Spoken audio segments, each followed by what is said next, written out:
Assalamualaikum warahmatullahi wabarakatuh. Perkenalkan, nama saya Melayati dari kelas B dengan NPM 1811100138. Di sini saya akan menjawab pertanyaan UTS dari mata kuliah pembelajaran matematika yang diampu oleh Bapak Ponidi MPD. Untuk yang soal pertama, bagaimana hakikat pembelajaran matematika yang berpengaruh dalam kehidupan sehari-hari untuk peserta didik? Hakikat pada pembelajaran matematika itu sendiri adalah mata pelajaran yang harus diajarkan di kalangan SD atau MI, karena matematika sangat berguna dalam kehidupan sehari-hari. Dan hal yang sangat berguna untuk kehidupan sehari-hari, contoh dari matematika adalah seperti seorang anak yang belanja atau membeli makanan ke warung. Dia membawa uang untuk membelikan makanan dan mendapatkan kembalian dari sisa uang tersebut. Dengan proses tersebut, maka secara tidak langsung seorang anak itu melakukan proses, yaitu seperti penjumlahan dan pengurangan. Soal yang nomor 2, model pembelajaran PBL merupakan konsep pembelajaran yang dapat digunakan dalam merangsang siswa untuk dapat berpikir tingkat tinggi. Dari penjelasan tersebut, bagaimana langkah Anda sebagai seorang guru dalam melakukan langkah-langkah pembelajaran tersebut agar tujuan dalam merangsang berpikir tingkat tinggi dapat terwujud? Dijawab dengan melibatkan kasus nyata. Metode pembelajaran PBL itu adalah metode pengajaran yang bercirikan dengan adanya permasalahan nyata untuk peserta didik dapat berpikir kritis atau berpikir tingkat tinggi dan mempunyai keterampilan dalam menyelesaikan masalah dan memperoleh pengetahuan. Untuk langkah-langkah pembelajaran dalam kasus nyata itu saya ambil contoh seperti siswa atau siswi diminta guru untuk mengamati sebuah atau bangun datar. Lalu ia diminta untuk menggambarnya apa yang sudah mereka amati. Dengan cara tersebut, maka berpikir kritis atau berpikir tingkat tinggi dapat kita ambil dari ia mengamati. Dan untuk mempunyai keterampilan memecahkan masalah itu bisa diambil dari siswa atau siswi tersebut berusaha untuk menggambar apa yang mereka sudah amati, dan memperoleh pengetahuannya dapat kita ambil dari siswa-siswi tersebut menjadi lebih paham apa bentuk gambar atau bentuk bangun datar tersebut.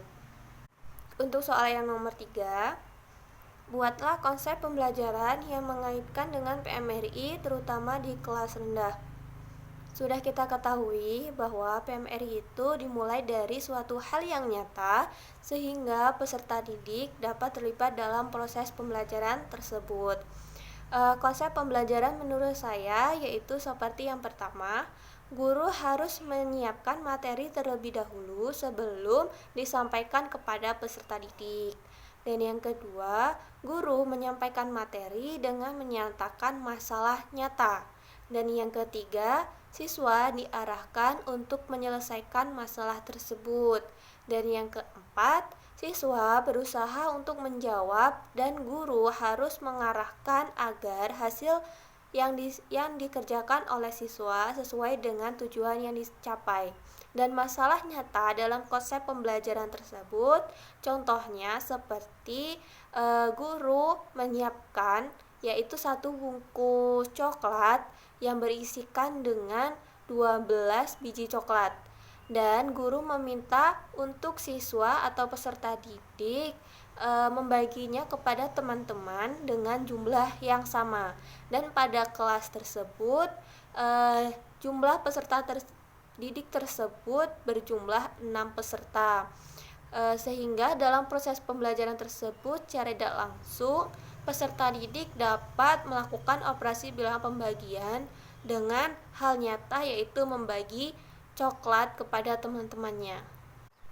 Untuk soal yang nomor 4, coba Anda buat suatu lagu pembelajaran guna mengenalkan bilangan kardinal dan bilangan ordinal kepada siswa.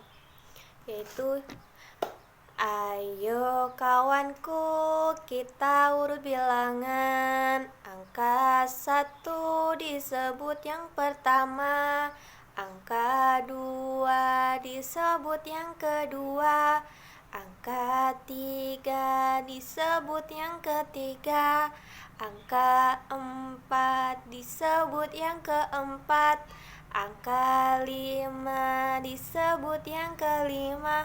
Itulah urut bilangan kita. Hore, hore, hore, hore, hore. Soal yang nomor 5, buatkan konsep pembelajaran di kelas guna mengenalkan tentang penjumlahan, pembagian, perkalian kepada siswa, khususnya di kelas rendah. Arti penjumlahan itu sendiri adalah penambahan bilangan yang menjadi suatu bilangan yang disebut dengan jumlah. Saya ambil contoh buku.